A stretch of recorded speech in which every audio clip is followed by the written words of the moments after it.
All right, so go ahead and state your name and tell me your ride. What am I looking at? All right, so my name is Rory. I have a 2016 Scion FRS. All right, and you mentioned that you are not from California, you're from Illinois. Tell me briefly the difference in kind of the car scene and car culture from one state to this state. So there's definitely a difference between like the Chicago car community and the Southern California one. Up in Chicago, it's a lot more of like the off-road vehicles along with trucks and like it's a lot of like street racing stuff. Down here, I've definitely noticed a lot more older car culture, as well as obviously you have more exotics and a lot of the brand new stuff, because it's just, you can definitely tell in like the wealth of the two different places that there's definitely gonna be nicer cars in one than there's the other. Well, yeah, you're telling me. I don't know how these people afford this stuff, or maybe they're just flexing. I don't know. But okay, now let's go back to your car. FRS, rear-wheel drive, Toyobaru, right? Yeah. I love it though. I've always wanted one. I really like the new ones. Tell me why FRS, why GT86? So, just like you, growing up, I saw them on Instagram, Facebook. You know, all these people that throw them on bags and wide body them and all that. And I love the scene of them. They're very, very well affordable for the way they are. They do not go for as much as your like brand new Camaros or your 2018 Camaros go for, where you could probably buy this for the price that you buy like a 2011 Camaro. So it's definitely just more affordable, and they're cheap to do stuff too, and they're very versatile. And do you plan on doing stuff to it? I mean, I see you've already modded it. It looks nice. I love the wing. I love big wings. I'm a sucker for that. But do you have any plans for this, or is this something to kind of get by for a new project in the future? So there is a big plan for it, but it's do I want to spend the money? I want to put it on bags and I want to wide body it, but seeing that $5,000 air suspension price tag gets me every time. So there is a plan in the future to bag it, wide body it, and wrap it, but that probably won't be for like another year or two. So are you more of a show car kind of vibe, or do you would you like to do maybe some track stuff, or get another project to kind of do some racing out here? So I want to get into like the show car thing. I want it to be fast though. I like driving.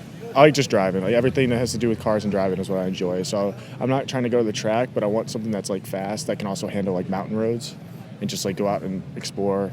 And I have a Jeep also that I take out to the desert. So it's like I'm kind of part of like that off-road side as well as that, street racing side. Yeah, no, my buddy just got his Jeep Gladiator. I'm so jealous. But yeah, there's a lot of that out here. Sand dunes and all that. Versus Illinois, everything's just flat, exactly, right? Right. Okay, so tell me, what is your experience with cars growing up from a childhood? Did you have a family that was into cars? I know it's kind of really tough out there in the Midwest to really appreciate cars because everything rots out. But how did you get into this passion? Yeah, so growing up, none of my family was really into cars. I mean, my brother through high school bought and sold cars pretty often, but it was never like anything crazy. It was like just cheap stuff on Facebook. And then when I got to about sophomore year of high school, my dad bought a brand new twin-turbo Raptor. And I was like, I was hooked. Drove it a couple times. I was like, I need to get something like this. Because growing up, I had like a little crappy pickup truck. And so I sold that, and I bought my first car I bought was a supercharged Infiniti G35 that pushed 650 to the rear wheels. And so that was like my first into the car community, and that's when I started like modding cars and like going out to meets and all that. I was like, I just love nobody here ever is gonna bash you on something, right? Everybody here has the same respect for everybody else. Everybody loves the cars. Nobody's here is coming out to say, oh, your car sucks or my car's better than yours.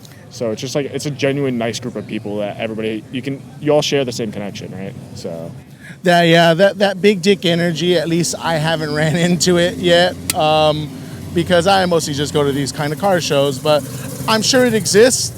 I haven't found it or gotten into it yet, and hopefully, yeah, that's definitely, I'm in my mid-30s. I have no time for that. I want to go home and sleep or eat. Don't tell my doctor, right? Okay, what is some advice that you have for people purchasing their first car, kind of wanting to get into that tuner culture?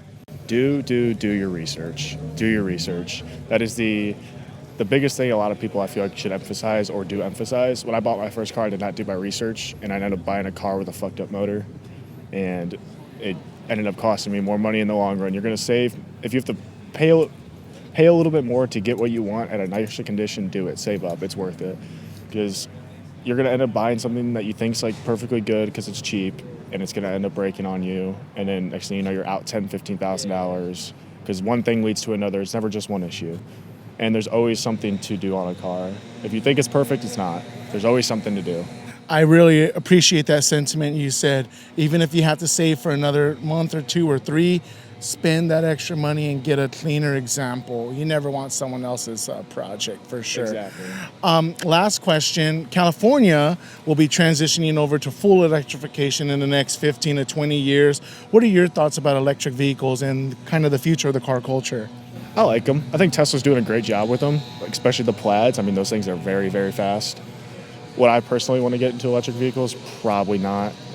I'm more of a gasser type guy, and it's just, I don't think they're at a reliable enough state yet. I think they're too new to really make a judgment call on if they're reliable enough to be a full only car in the country. Oh, for sure. And then I know in Illinois, do you guys still have the nuclear plants and the nuclear energy out there? Yes, we do. Because I know we're trying to shut ours down, and I think that they're even trying to backpedal on that because just getting our electricity is kind of tough out here. And I have a scheduled blackout already in my neighborhood, and it's just a pain. But yeah, we'll have to see about electric vehicles. Well, thank you for your time. I'm going to just do a couple walk around shots of your car, but I really appreciate everything you've mentioned.